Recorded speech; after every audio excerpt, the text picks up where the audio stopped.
The icy wind roared over the barren surface of planet Zerra, whipping up crystal-like dust that glittered under the faint light of twin moons.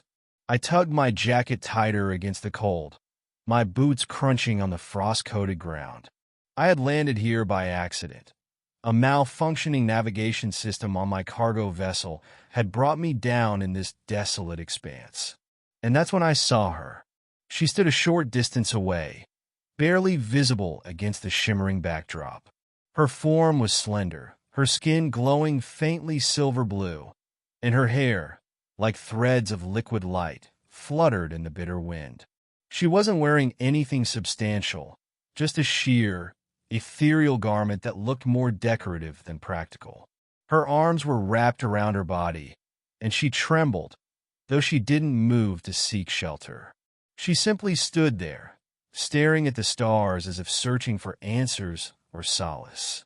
I approached cautiously, not wanting to startle her. "Hey," I called out, my voice muffled by the scarf around my face. She turned her head toward me, her eyes, deep and violet like a nebula, fixing on mine. She didn't speak, but there was no hostility in her gaze, only curiosity, and beneath it, something else. Vulnerability. "You're cold," I said, stating the obvious. She tilted her head as if considering my words, but didn't respond. Instead, her hands gripped her arms tighter, her shivering growing more pronounced. Without hesitation, I shrugged off my coat.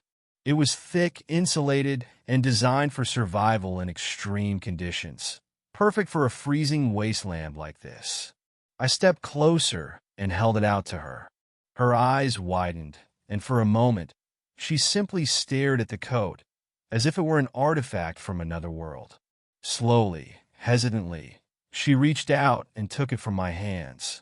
Her fingers, long and delicate, brushed against mine. They were icy cold. I gestured for her to put it on.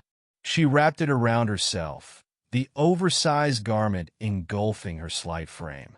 Her shivering began to subside almost immediately. She looked up at me, her eyes glistening, and spoke for the first time. "Why?" Her voice was melodic, soft, and laced with disbelief. The single word hung in the air between us, and I realized she wasn't asking why I'd come closer or why I'd spoken to her. She was asking why I'd given her my coat. "Because you needed it," I said simply. She stared at me for a long moment, her expression unreadable. Then, to my surprise, she smiled, a small, hesitant curve of her silver lips. "Kindness is rare," she said almost to herself. "What's your name?" I asked.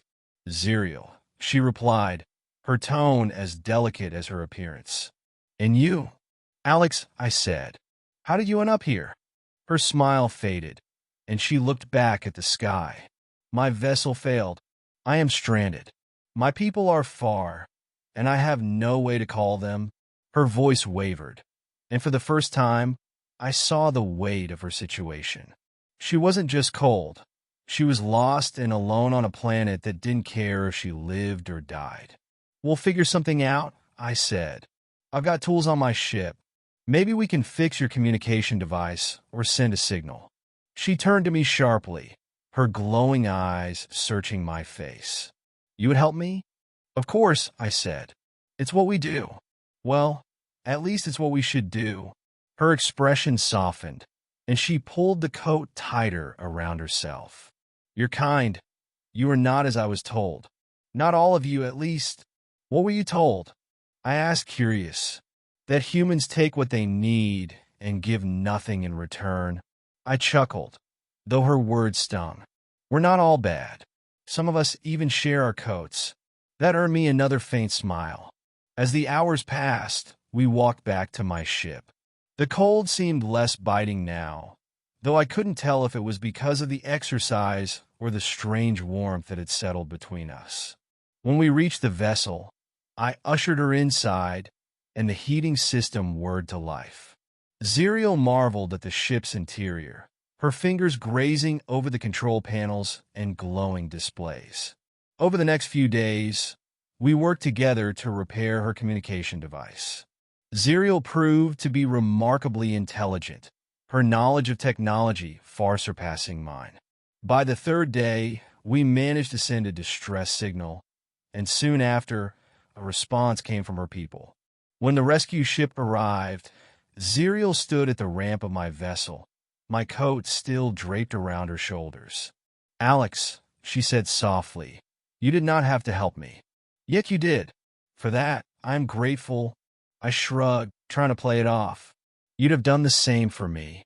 Her lips curved into a smile, but she didn't reply.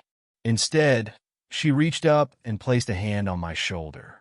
"Perhaps one day, I will have the chance to repay your kindness." With that, she turned and boarded her ship. I watched as it ascended into the sky, a bright streak against the endless expanse. As I stood there, the cold began to creep back in, but I didn't mind. Somewhere out there, among the stars, was a friend. A reminder that even in the vast emptiness of the universe, a single act of kindness could bridge worlds. A.S. Zeriel's rescue ship disappeared into the vast expanse of the alien sky. I stood in the bitter cold, watching until the last glimmer of its thrusters faded into the stars. My coat was gone with her, but somehow, I didn't feel the chill as sharply as before. There was a strange warmth in my chest, a quiet satisfaction that lingered like the afterglow of a distant sun. In those few days, Zeriel had shown me something I hadn't realized I'd forgotten: the simple, profound impact of kindness in a universe often indifferent and cold. It didn't matter that we came from different worlds, that our lives were separated by light years and languages. In that moment, we were just two beings who had reached across the vastness to help each other. I turned back to my ship, the frost crunching beneath my boots. The stars seemed a little brighter now, and the universe, for all its infinite loneliness, didn't feel so empty. As I climbed aboard, I thought of her words, how she'd repay my kindness someday. Perhaps she would, or perhaps the kindness would ripple outward, touching lives I'd never know. Either way, I smiled to myself, knowing that for a brief moment, on a frozen world far from home, I had made a difference, and that I realized was enough.